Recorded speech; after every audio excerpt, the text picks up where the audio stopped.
গৌরব গগৈর বিরুদ্ধে সিটের তদন্ত রিপোর্টে গুরুত্বপূর্ণ তথ্য রয়েছে বললেন মুখ্যমন্ত্রী।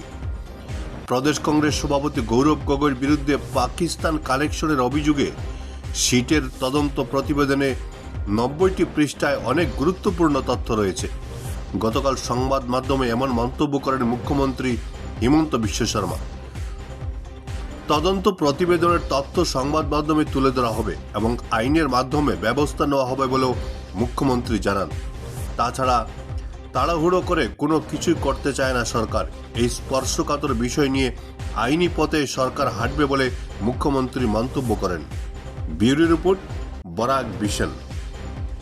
তাতে যথেষ্ট গুৰুত্বপূৰ্ণ তথ্য আছে আৰু এই তথ্যবিলাকৰ আধাৰত আমি চৰকাৰে ব্যৱস্থাও ল'ম আৰু আপোনালোককো আমি প্ৰতিবেদনখন প্ৰকাশ কৰিম। খালি আমি ইয়াতে যিটো আপোনালোকে ভাবিছে যে এখন নাটকৰ দৰে আমি কিবা এটা কৰিব খুজিছোঁ, এইটো নহয়। চৰকাৰে গাম্ভীৰ্যতাৰে সৈতে কাম কৰে। চৰকাৰে TRPৰ কাৰণে কাম নকৰে। চৰকাৰে নিজৰ প্ৰক্ৰিয়াৰ মাজেৰে SIT ৰিপৰ্ট এখন আমি দিছোঁ। 96টা পেজ আছে, গতিকে নিশ্চয় তাত কিবা থাকিব লাগিব, নহ'লে 96টা পেজটো আমাৰ বুঢ়ীয়াৰ সাধু ধৰণেতো আৰু লিখি থোৱা হোৱা নাই।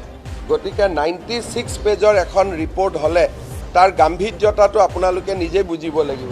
আমিতো সৰু মানুহ ভাই, CMৰ ল'ৰা আপোনালোকে ইমান মৰম কৰে। মোৰ যদি ঘৰত 3টা, মোৰ যদি ঘৈণী পাকিস্তানী হ'লহেঁতেন, বাংলাদেশী হ'লহেঁতেন, ব্ৰিটিছ হ'লহেঁতেন, আপোনালোকে এৰিলেহেঁতেন নেকি? মোৰ যদি ল'ৰা ছোৱালী দুটা ইংলেণ্ডৰ চিটিজেনশ্বিপ ল'লেহেঁতেন, আপোনালোকে এৰিলেহেঁতেন নেকি? কিন্তু তেওঁকতো আপোনালোকে হিৰো বনাই প্ৰশ্ন কৰি থাকে। গতিকে আপোনালোকৰ কাৰণে তেওঁ হিৰো হয়েই।